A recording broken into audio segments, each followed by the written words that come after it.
Vâng, xin kính chào toàn thể vị khán giả đang theo dõi video của mình nha. Hiện tại thì mình đang có mặt tại chùa Prek Andak hay còn gọi là chùa Cần Đước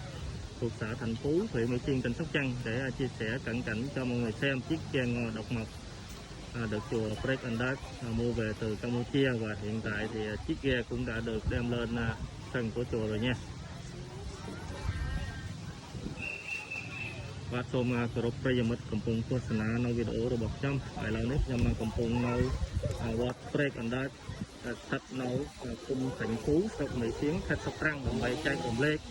នៅរូបភាពទុកងល់របស់វត្ត Prek Andak បានកែវពីកម្ពុជាមកឥឡូវនេះទូកក៏បានយកឡើងដាក់នៅក្នុងទីធ្លារបស់វត្តហើយ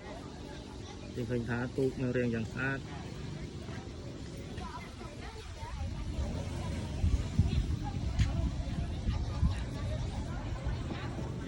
Vâng, video của mình cũng kết thúc tại đây nha. Cảm ơn quý vị khán giả đã theo dõi và ủng